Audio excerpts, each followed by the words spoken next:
Hello everybody, this is Slowshow9, and today we're actually going to do a different video. So today I'm going to explain, is not purchasing a Switch in 2022 worth it? Because we already know the answer to that.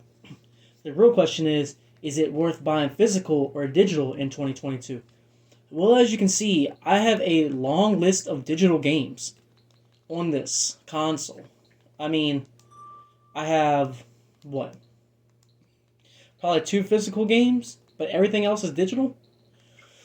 In my opinion, it's worth going digital for the Switch. Because if you're putting the Switch in handheld mode, what's the point of carrying cartridges around?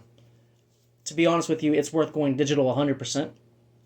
Despite the fact there are those prime collectors out there. Now, with me, I love a home game console where I can put a disc in or I can put a cartridge in. But with game cards to the point where you can take it anywhere you want to go, there's really no point in buying physical. You might as well just go ahead and buy digital.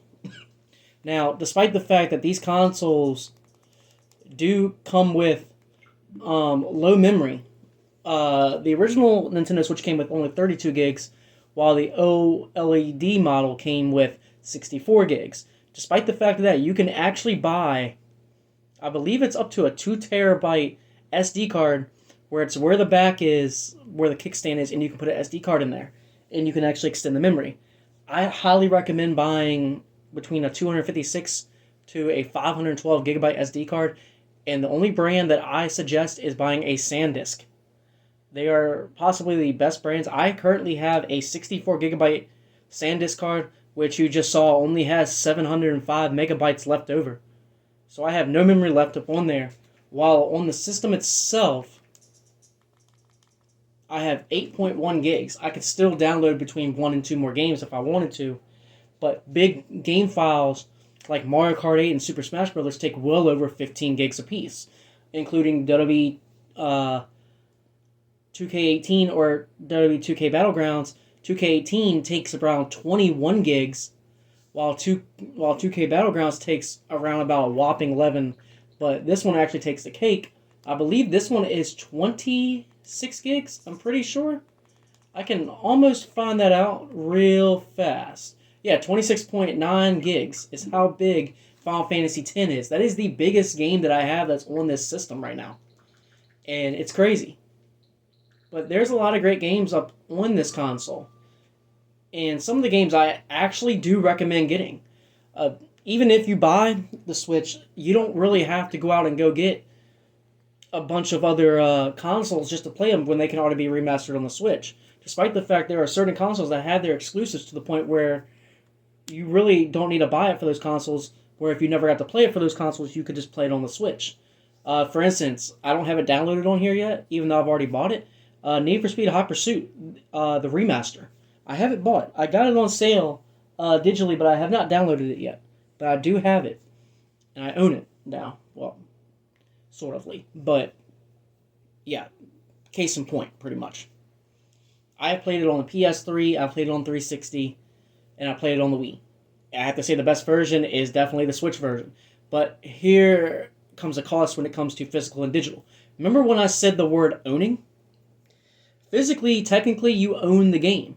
Digitally, technically, you really do not own the game. You're pretty much offered a license to run the game. But it's tied to your account, so that pretty much means that you own it. But here's the thing when it comes to having digital games. I'm going to go ahead and bring this up, wherever it's at. This game right here, Super Mario 3D All-Stars. This was recently pulled, I believe it was on March 31st, from the digital store. And you can only buy a physical, which I own the physical copy of it. Just to let you know, that's not my copy. That's actually someone I know. That's their copy, but still.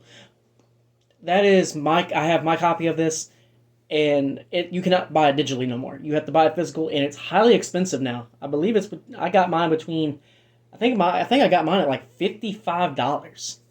That's kind of expensive for a Mario game, but it has the 3D All-Stars, which is pretty good, but still. Here's the other thing that I think the reason why it's also worth owning digital. Let's say you have a physical game, right? Per se. Whoops, not trying to go in there. Say you have a physical game of Super Mario 3D All Stars, right? Like I don't have the game card in here, but let's say you have the physical copy of it, right? And you don't have internet, and it tells you that you need to download the update to it because you can't play it. Then there's no point in buying physical with no internet. You might as well just go ahead and go full digital, because at the end of the day, you can still update these. So let's say I want to update it. Checking for update, it's all perfect. At the end of the day, I still think going digital is 100% accurate and everything. Also, the good thing is about having Nintendo Switch Online is you can play the NES games and the Super Nintendo games. You really don't have to buy an NES or a Super Nintendo no more. You can really just play it off of there. And that's one of the other reasons why I recommend getting the Switch as well. You can also play Sega Genesis games up on the Switch, and even N64 when you purchase them online. But those two products are $49.99, which gets you everything. But to me, I don't need to play N64, and I definitely don't need to play that.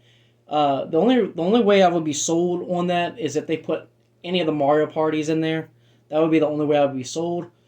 And definitely for the Genesis, the only way I would be sold on the Genesis is if they put every single Shining Force game in there, which is Shining in the Darkness, Shining Force 2, Phantasy Star 2, Phantasy Star 3, Phantasy Star 4, Sonic 1, Sonic 2, Sonic 3, Sonic and Knuckles, Sonic Spinball, Sonic 3D Blast, and some of the Sega Master System games like Phantasy Star and Sonic the Hedgehog and Sonic the Hedgehog 2, the 8-bit versions, which to me is one of my favorite ports of the games.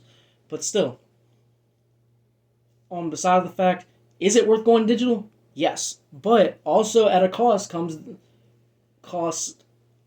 Excuse me. Also at a cost comes storage, so that's another expense you have to pay for. But at the end of the day, it is still worth it. And that is my review of this. And thank you all so much. And definitely go to my YouTube page, www.youtube.com/slowshow9. Check it out. Thank you so much.